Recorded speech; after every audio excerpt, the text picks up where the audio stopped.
Zotit tonë Jezu Krisht, do të lexojmë sot nga letra nga Samueli 2.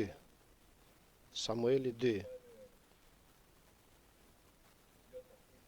Nga kapitulli i 18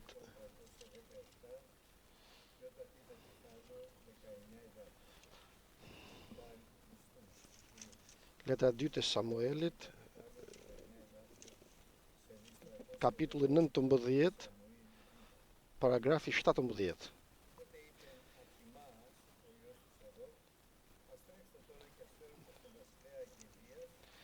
Kapitulli 18, nuk e gjeta.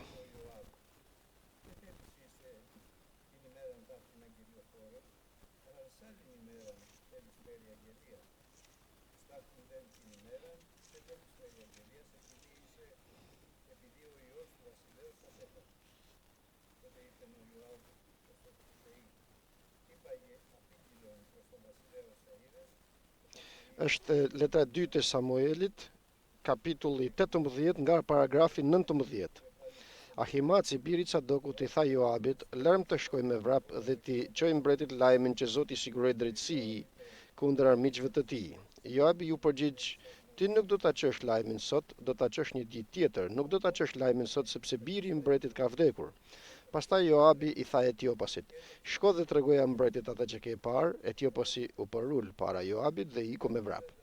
Ahimaci biri Cadokut i tha prap Joabit, sido që të ndodhë të lutem më lejo të fugoj prapa Etiopasit. Joabi i tha, po pse dëshiron të fugosh biri im? Sidoqoftë nuk do të kesh asnjë shpërblim për lajmin që çon. Dhe tjetri tha, sido që të ndodhë dua të vrapoj. Joabi i tha vrapo. Atëherë Ahimaci filloi të vrapoi nëpër rrugën e fushës dhe e kaloi Etiopasin. Davidi ishte ulur midis dy profetëve, roja hipi në çatinë e portës pranë mureve, ngriti syt dhe shikoi dhe ja një njeri vraponte krejt vetëm. Roja bërtiti dhe njoftoi mbretit. Mbreti tha, në rast se është vetëm, sjell lajme. Dhe ai po afroi gjithnjë më tepër. Pastaj roja pa një njeri tjetër që vraponte dhe i thirri rojës së portës. Ja, një tjetër njeri që vrapon vetëm. Mbreti tha, edhe ky sjell lajme. Roja shtoi, mënyra të vrapuarit të parit më duket si ajo e Ahimacit, e birit të Cadokut. Mbreti tha, është një njeri i mirë dhe vjen me lajme të bukura. Ahimaci i bërtiti mbretit dhe tha, pace. Pastaj ushtri përpara mbretit me fytyrën për tokë dhe tha, i bekuar qoftë Zoti Perëndia yt, që ka lënë në pushtetin tënd njerëzit që kishin ngritur duart kundër mbretit zotërisë tim. Mbreti tha, a është mirë i riu Absalom? Ahimaci u përgjigj, kur Joabi dërgoi shërptorin e mbretit dhe mua, shërptorin tënd, pash një rrëmuj të madhe, por nuk e di përse bëj fjalë. Mbreti tha, kthehu dhe qëndro këtu. Dhe ai u kthye dhe mbeti aty. Pikërisht në atë çast arriti Etiopasi, i cili tha, lajme të mira o mbret o im Zot. Zoti të ka siguruar sot drejtësi duke e çliruar nga duart të gjithë atyre që kishin ngritur kundër tejet.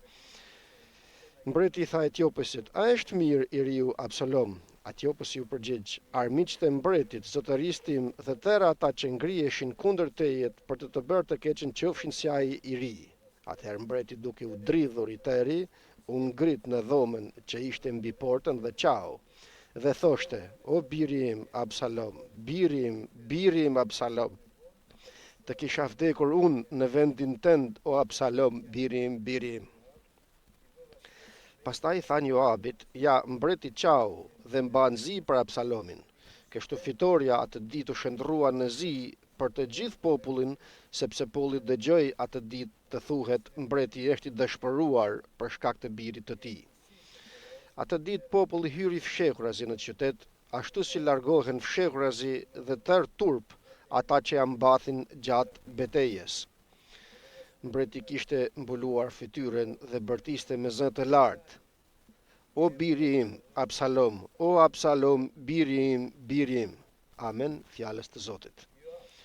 Joabi, një person i veçantë në mbretërinë e Perëndisë, të cilin Perëndia e vuri mbi tokë, sikur se vuri mbret mbi tokë Davidin, që ishte burr me një zemër sipas zemrës të Perëndisë dhe i cili me të vërtet krijoi Perëndia me anë të tij një mbretëri që s'do të ketë fund, sepse në këtë mbretëri do të ulet përfundimisht Jezu Krishti, biri i Perëndisë të gjallë. Joabi ishte një person i veçantë në atë kohë, ashtu sikur se ishte komandant i ushtrisë dhe mundësisht do të thoja i parë i ushtrisë, i ushtrive të Davidit. Dhe mundësisht ishte njëri i lavdishëm, njëri me provojë, ishte shumë i lartë si oficer, me shumë rezultat të mirë, paka shumë gjithmonë fitimtar dhe kishte një karakteristikë të veçantë. Ishte besnik plotësisht në mbretin e tij David.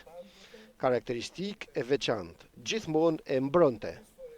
Shumë herë e këshillonte me këshilla të sakta mbretin. Dhe Davidi me të vërtetë shijote, do të guxoja të thoja, atë bekimin e Perëndisë, ashtu sikur se komandant të ushtrisë të tij ishte një njeri i lavdishëm dhe gjithmonë fitimtar paka shumë pranë mbretit. E përsëris besnik plotësisht dhe i bindur në mbretin.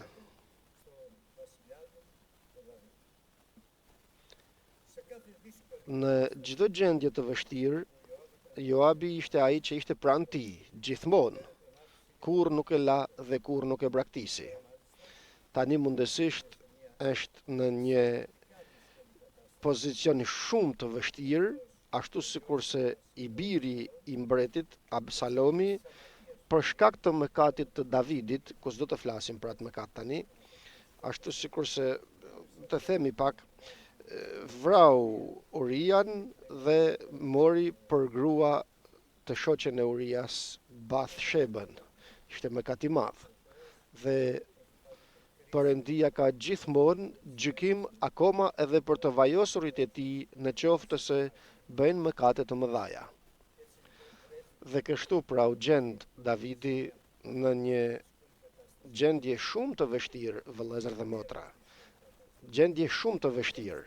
I biri i Absalomit, i biri i tij Absalomi ngreu kundër tij, arriti dhe e mashtroi popullin e Izraelit, veçanërisht popullin e Judës, e ngriti kundër Davidit, të atit të tij, kërcënoi që të vras Davidin dhe u detyrua Davidi të braktis Jeruzalemin, pallatin e tij mbretëror dhe me do shërbëtor të tij besnik, ku në mes të tyre ishte edhe Joabi, komandant i ushtrisë të tij, dhe Abishai, i vëllai i Joabit, edhe ai ishte komandant ushtrie, por edhe Itai, të cilët u larguan nga Jeruzalemi, u fshehen jashtë Jeruzalemit që të mund të i shpëtohen urrëties dhe zemërimit të Absalomit, i cili me të vërtet kishte marrë vendim që ta vriste babain e tij. Në pozicion tragjik Davidi. Por që të kthehemi tek Joabi. Joabi, sikur se tham, ishte gjithmonë pranë tij dhe e mbrënte. Joabi ishte gjithmonë pranë tij dhe përsëri pranë tij ishte, edhe në këtë çështje. Nuk e la, nuk e braktisi, bashkë dolën nga Jeruzalemi, u larguan dhe Davidi, një njeri me një zemër sipas zemrës të Perëndisë, ku duhet ta përsërisim këtë, në kundërshtim me Joabin, sikur se do të shohim, sipas zemrës të Perëndisë, u detyrua që të mbrohej në luftën që vazhdoi i biri i tij Absalomi. Komandant, sikur se thamë, i ushtrisë ishte Joabi, por Davidi i ndau ushtrinë e tij në 3 pjesë, 1/3 Joabit, 1/3 vëllait të tij Abishait dhe 1 pjesë Itait, pjesën e tretë. Por sikur se i dërgoi të luftojnë kundër Absalomit, ajo që bërtiti më të madhe Davidi, dhe të japim kujdes kësaj, ishte mos e prekni ose mos i bëni keq birit tim Absalomit. Kjo është zemra e Perëndisë. Zemër sipas zemrës të Perëndisë. Kjo është zemra e Perëndisë. Mos e prekni birin tim Absalomin, ma donte të të vriste. Perëndia, vëllezër dhe motra të dashur, është i durueshëm. nuk don që mëkatari të vdes, por don që mëkatari të pendohet, të kthehet dhe Zoti ta fal. Kjo ishte zemra e Davidit. Për këtë arsye, bërtiti më të madhe, do të thënë mos e prekni birin tim Absalomin. Luftoni, fitoni ndaj tyre, por atë mos e prekni. Por të vim përsëri tek Joabi, që ishte një njeri që kishte një zemër që nuk ishte sipas zemrës të Perëndis, dhe as sipas zemrës të Davidit. Për shembull, dua të shkojmë pak përpara, të lexojmë pak tek Samueli 2 në kapitullin e 3 dhe paragrafi 36. Shohim diçka që është shumë e rëndësishme. Tërë populli e kuptoi dhe e miratoi këtë gjë, çdo gjë që bënte mbreti miratohej nga tërë populli. Kështu tërë populli dhe tërë Izraeli e kuptuan që qëllimi i mbretit nuk ishte as pak ta vriste atë ditë Abnerin, birin e Nerit. Abner ishte komandant i ushtrisë të Saulit, i cili për vite me radhë e përndiqte bashkë me Saulin Davidin. Por kur vdiq me mënyrën që vdiq Sauli dhe fëmijët e tij, familja e tij do të thoja, Abneri u pendua dhe u kthye dhe shkoi dhe u bashkua me Davidin. Abneri. Dhe Davidi e fali. Nga që ishte sipas zemrës të Perëndis Davidi, i fal mëkataret. Por e njëjta gjë nuk bëhet me Joabin. Shkojmë tek paragrafi 38 i kapitullit të 3 tek libri i 2 i Samuelit. Pastaj mbreti u tha shërptorëve të tij: "Nuk e dini që një princ dhe një njeri i madh humbi sot jetën në Izrael për Abnerin, komandant i ushtrisë të Saulit që përndiqte flet kështu. Megjithse jam vajosur mbret, unë jam ende i dobët, ndërsa këta njerëz bitet se Rujahut janë shumë më të fortë se unë. E shpagoft Zoti këtë xhbërsin sipas të këqijavet që ka bërë." Pra, e shpërbleft, e shpagoft punëtorin e të këqijavet me të këqija Perëndia. Dhe këto të këqija nuk do t'i bëjë Davidi, por as edhe Joabi nuk duhej t'i bënte. Patjetër që do të thoshte dikush se mirë bëri Joabi që e vrau Abnerin, atë njeri, Abneri që ishte përndjekës, komandant i ushtrisë të Saulit dhe ndiqte me mani të madhe Davidin shumë vite. Por edhe Joabin e ndiqte, nuk do ta ndeshkoj. Të dashur vëllezër dhe motra, e përsëris se nuk na përket ne hakmarrja, thot fjala e Perëndis, veçanërisht në Dhjetën e Re. Ne na përket butësia, falja, durimi, nëse duam të jemi burra sipas zemrës të Perëndis. Joabi nuk ishte. Por vim përsëri tani në luftën të Absalomit kundër Davidit dhe kundër ushtrisë të Davidit kundër ushtrisë të Absalomit. Pavarësisht se ushtritë e Absalomit ishin të mëdha në numër, Perëndia bën ndërhyrje gjithmonë ndaj të vajosurit të Zotit, gjithmonë. Ajo që mbron është i vajosur i Zotit, në qoftë se sigurisht i vajosur i Zotit është sipas zemrës të Perëndis. Dhe sikur Joabi që ishte sipas zemrës të tij, duke bërë hakmarrje ndaj të gjithëve. Ashtu sikur se do ta shohim. Sepse Joabi e përsëris e vrau Abnerin, komandantin e ushtrisë të Saulit, diçka të tillë nuk e donte as pak Davidi, sepse Abneri u kthye dhe u bashkua me Davidin. Dhe tani erdhi radha e Absalomit. Ashtu sikur se tham se Absalomi shfrynte urrëtie ndaj babait të tij David dhe dëshira e tij ishte që të vriste Davidin për t'i marrë mbretërinë. Por dëshira e Davidit ishte që ta falte Absalomin të birin. Përse? Sepse e don kë armikun e tij. Kë don? Atë ku i bën të keqen. Ky është njeriu i Perëndis, vëllezër dhe motra, që të doj me të vërtet, me dashuri. Dashuria mbulon një numër të madh mëkatesh. Dashuri të vërtet, jo me fjalë dhe me gjuhë, të dua, por me vepra dhe me të vërtet. Këtu është ndryshimi i madh. Dashuria e Perëndis atë që derdhet në zemrat tona nëpërmjet frymës të shenjtë dhe është dashuri hyjnore, atërore, dashuri e vërtet, dhe dashuria njerëzore e Joabit që është e mbushur me hakmarrje mbase në drejtësi, por sipas drejtësisë njeriut, sepse drejtësia e njeriut është si rob e njollosur. Kështu pra ushtrit e Davidit që ishin të pakta në krahasim me ushtrit e Absalomit, e mposhtën ushtrin e Absalomit dhe Perëndia vendosi të dorëzoj Absalomin në duart e Davidit.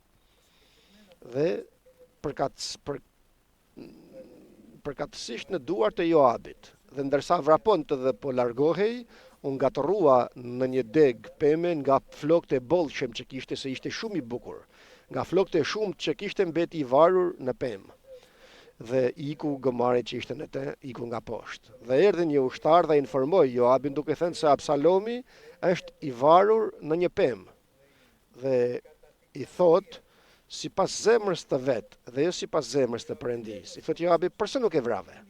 Ma mos më ndodh gjë e tillë mua, thot. Nuk dëgjove që kur ikëm bërtit të Davidi të mos e prekim birin e tij Absalomin. Nuk e dëgjove këtë. Por Joabi e kishte marrë vendimin e tij. Nuk dëgjon më vullnetin e Perëndis, sepse nuk është sipas zemrës të Perëndis. Dhe kështu mori vet ai harkun, gjuajti 3 shigjeta në zemër të Absalomit dhe e vrau. E tmerrshme, Dhe tani vim në vazhdim të çështjes. Tani duhet të njoftohen gjenjet dhe se çfarë u bën në luftë tek Davidi, të cilët nuk lejuan Davidin të shkojë të luftojë vet, duke i thënë se ushtria e Absalomit, duke të parë ty në luftë, do të drejtohen drejt teje, sepse po të mposhtin ty është sikur të na ketë mposhtur të gjithëvet. Dhe kështu Davidi, i përullur si gjithmonë, tha, do të bëj si kur të më thoni, sipas vullnetit tuaj. Dhe qëndronte te portat dhe priste. Çfarë priste? Priste rezultatin e luftës. Dhe rezultatet nga lufta si vinin atëherë. Nuk kishte telegraf apo telefona, por shkonin me lajmtar. Dhe njerëzit, duke pritur rezultatin e luftës, prisnin të bëhen 3 gjëra, ose të vinë të mposhtur, ushtria të kthehet, domethënë mposhtur, ose të vije lajmtari që kishte lajme të mira dhe e dinin të gjithë, sikurse lajme të mira kishte Ahimasi, apo të vijë lajmtari që sillte lajme të këqija, sikurse ishte Hushai, dhe kur shifnin lajmëtar me Hushajn, thonin diçka keqe ka ndodhur. Dhe kur shifnin lajmtarin me lajme të mira, thoshnin se ky është Ahimaci. Kështu Davidi qëndronte pranë dyrëve dhe priste se kush do të vinë nga lufta. Do të vinë ushtria e mposhtur dhe të përndjekur, do të vinë lajmëtari që sjell lajme të mira, apo do të vijë lajmëtari që do të sjell lajme të këqija.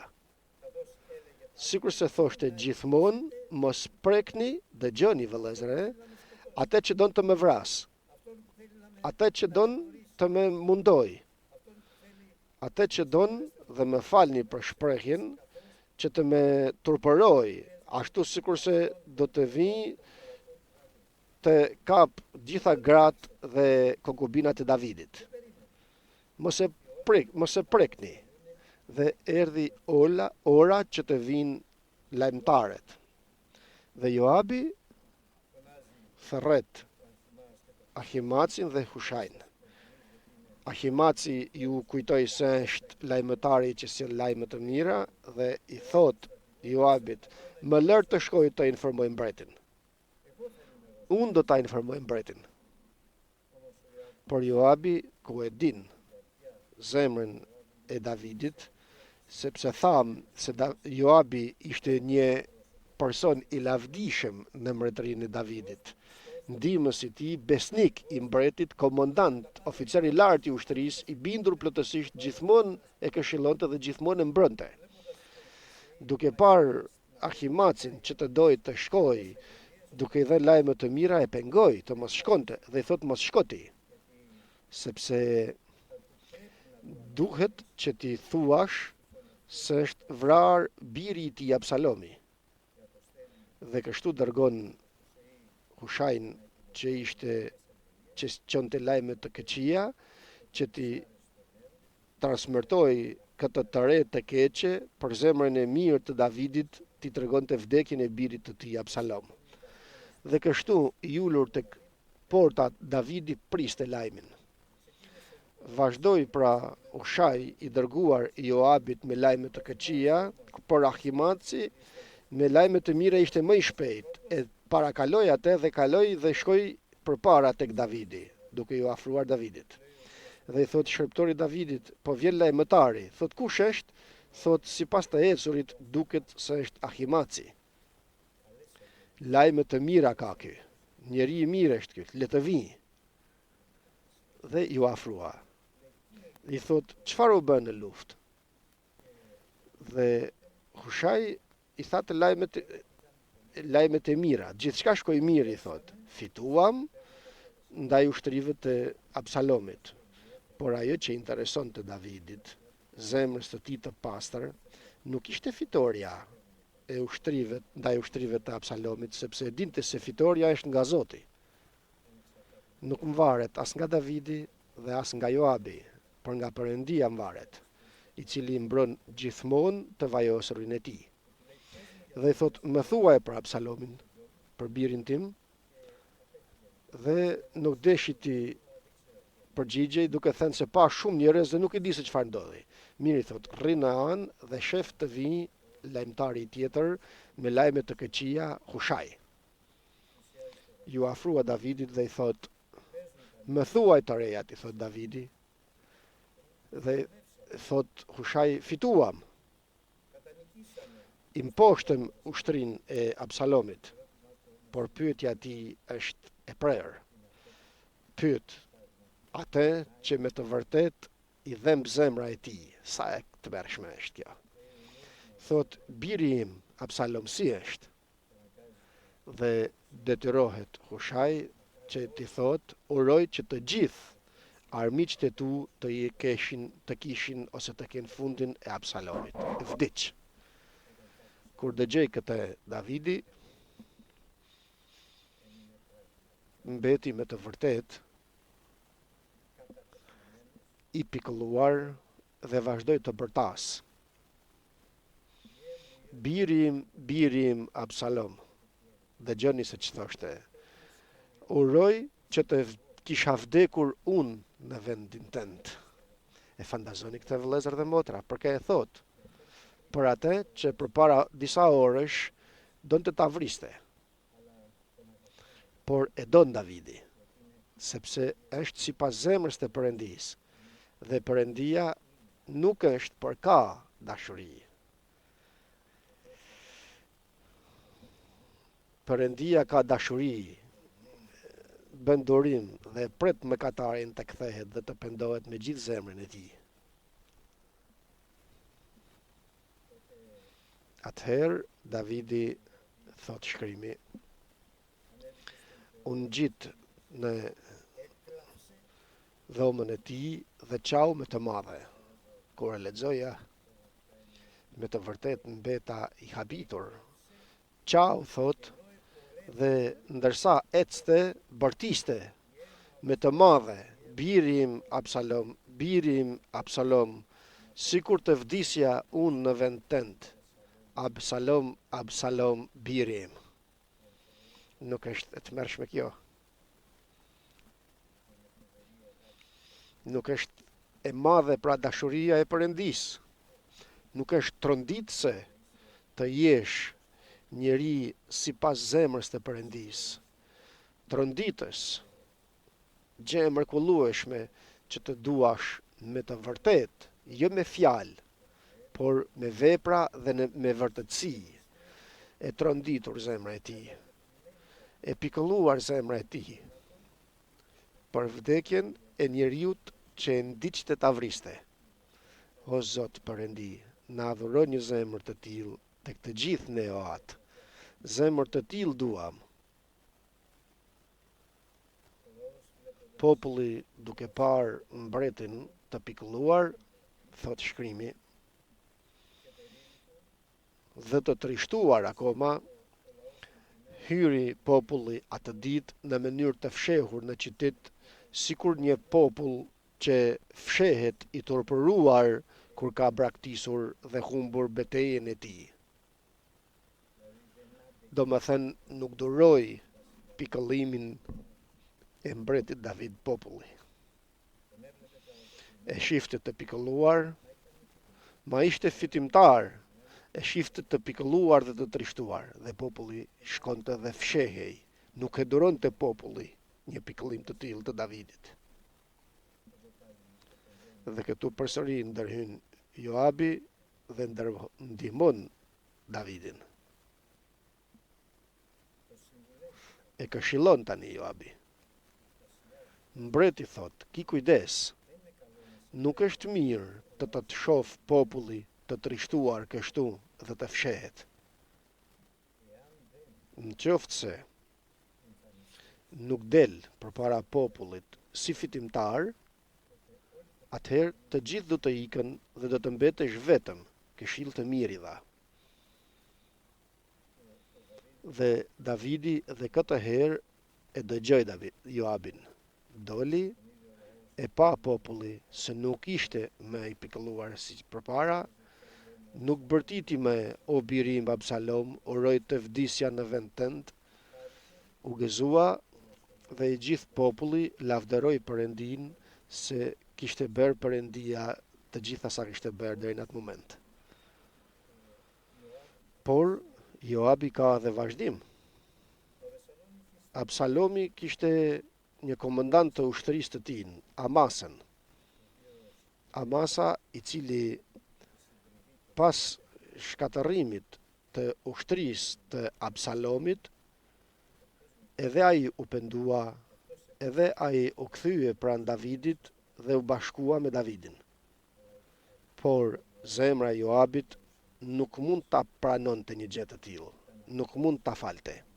Ishte ai që na solli dhe na dëboi nga Jeruzalemi dhe na çoi deri në prag të vdekjes, dhe mundësisht me mënyrë dinake gjeti rastin dhe vrau edhe Amasën. Por ajo që ka rëndësi tani, vëllezër dhe motra të dashur, sigurisht që është zemra e njeriut, nëse është sipas zemrës të Perëndis. Patjetër që kjo është shumë e rëndësishme. Nëse zemra e njeriut është sipas zemrës të Perëndis, apo zemra e njeriut të jetë sipas zemrës njerëzore, që është tradhtare dhe shumë e pabes. Ajo që ka rëndësi pra nuk është se sa i lavdishëm ishte me të vërtet Joabi dhe se sa i vlefshëm ishte për Davidin, ajo që ka rëndësi është fundi i tij. Dhe do të thoshte dikush se fundi i Joabit do të mund të ishte dhe duhej që ushtria e Davidit të ishte e lavdishme, komandanti i ushtrisë të Davidit, por nuk ishte. Kur Adonjahu vendosi të bëhet mbret, në kundërshtim me atë që kishte thënë Perëndia se mbret do të bëhej Salomoni, Joabi e mbrojti Adonjahun. Në kundërshtim me zemrën e Perëndis që donte që të hynte ose të bëhej mbret Salomoni, që ishte sipas zemrës të Perëndis. 18 vjeç ishte Salomoni, ty do të bëjmë mbret. Kështu mendoi Joabi. Do të bëj të parlindurin, sepse i parlindur tani më kishte mbetur Adonjahu. dhe e mbrënte tani atë që u bë mbret nga vetja e tij dhe jo mbret nga Perëndia. Unë do të bëhem mbret, vetë pra e vendosi. Rezultati është se e dim, e mësoj këtë Davidi dhe bashkë me Bathshebën, gruan e tij, gruan e Urias që ishte përpara dhe pastaj që u bë e Davidit, që ishte nëna e Salomonit, e vajosi Salomonin mbret. Por sipas zemrës të Perëndis, Davidi e këshilloi të birin Salomon dhe i tha: mos e fal Joabin për krimet që ka bërë. Mos e fal.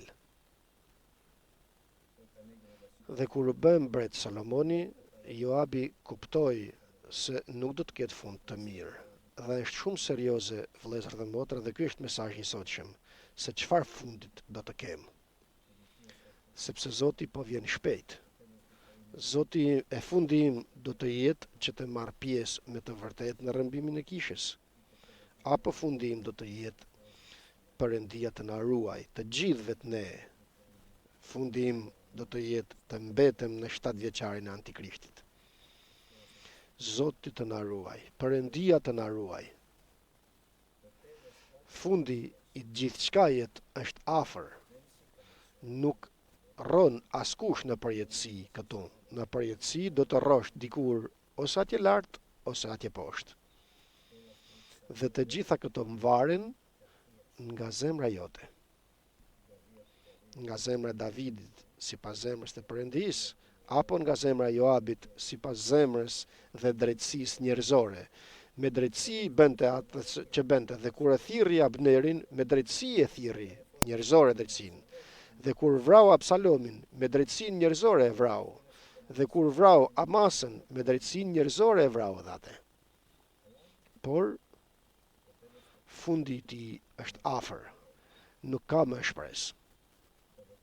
Rezultati është se kur u bë në vend të Adonjahut, u bë mbret Salomoni, e kuptoi se fundi i tij është afër dhe nuk është fund i bekuar ky, por është fund i mallkuar. Dhe shkoi tek altari i tempullit, u var duke shpresuar se do të gjente hir nga Salomoni, nga Perëndia. Por Salomoni kishte marrë urdhër nga ai burr me zemër sipas zemrës të Perëndis, të Davidit, që ta vras. Dhe ndërsa ishte në altarin, dërgoi ushtar dhe e vran atje tek altari i Perëndis, vran Joabin dhe fundi i tij ishte tragjik. Dhe këtu në tokë, por edhe në jetën e përjetshme. Ku shkoi? Në Hades shkoi, në vendin e mundimeve. Nuk shkoi në përqafim të Abrahamit, por në vendet e mundimit. Të dashur vëllezër dhe motra, është shumë i tmerrshëm mesazhi i sotshëm. S'ka rëndësi se sa i lavdishëm je, sa rëndësi ka që zemra ime a është sipas zemrës të Perëndis apo jo. Dhe si duket zemra ime nëse është sipas zemrës të Perëndis, nga fjalët e mia, nga veprat e mia, nga sjellja ime, nga vendimet e mia, dhe sikur se thot Perëndia, nga këshillat e mia dhe nga udhët e mia. Mendimet e mia, thot Perëndia, nuk janë sipas tuaja, dhe udhët e mia nuk janë sipas udhëve tuaja. Dhe aq sa është larg qielli nga toka, kaq larg janë mendimet e mia nga mendimet e tua, Joab. Dhe aq sa është larg toka prej qiellit, janë larg udhët e mia nga udhët e tua, Joab. Ndërsa zemra e Davidit ishte sipas zemrës të Perëndis. Dhe për këtë arsye Davidi në këtë moment është baba i Zotit ton Jezu Krisht. Jezu Krishti quhet bir i Davidit. Falenderojmë Zotin. Për këtë arsye, të dashur vëllezër dhe motra, keni kujdes, rini zgjuar dhe lutuni që të mos hyni në tundim, sepse tundimi është afër. Zoti të na ruaj. Djalli është mashtrues. dhe dinak, i cili sillet rreth e qark nga i lavdishmi, i nënshtruari, komandanti i ushtrisë së Davidit, Joabin, dhe e mashtroi, dhe ku e dërgoi në Hades dhe përfundimisht në Ferr. Perëndia të na ruaj, vëllezër dhe motra të dashur, sot të marrim një vendim të qëndrueshëm, domethënë duke kërkuar o atë na dhuro një zemër sipas zemrës sate, që të bëjmë plotësisht vullnetin tënd. Amen.